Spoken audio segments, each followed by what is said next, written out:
Bienvenue sur l'Ancien Monde en une minute, l'histoire biblique, comme tu ne l'as jamais entendue. Jonas, l'homme qui voulait fuir Dieu. Histoire biblique complète. Voici l'histoire de Jonas, le prophète qui voulut fuir Dieu.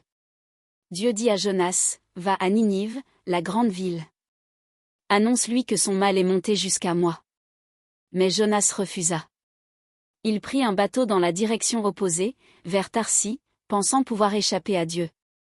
En mer, une violente tempête éclata. Les marins, terrifiés, prièrent chacun leur Dieu et jetèrent la cargaison à la mer. Mais la tempête ne cessait pas. Alors Jonas avoua, « C'est à cause de moi. Je fuis l'Éternel.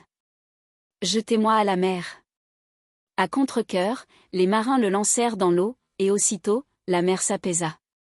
Mais Jonas ne mourut pas. Dieu envoya un grand poisson qui l'engloutit. 3 jours et 3 nuits dans le ventre du monstre marin.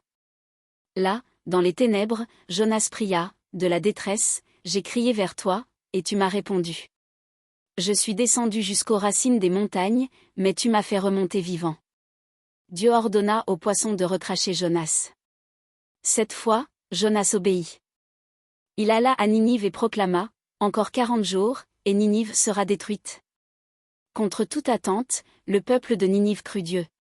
Du roi jusqu'aux plus simples citoyens, ils se repentirent en jeûnant et en se couvrant de sacs. Et Dieu, dans sa grande miséricorde, pardonna. Mais Jonas fut en colère. Il ne comprenait pas pourquoi Dieu avait épargné une ville si corrompue.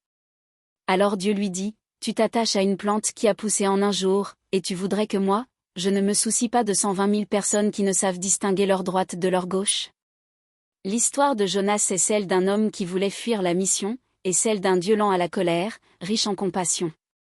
Abonne-toi dès maintenant pour ne rater aucune histoire.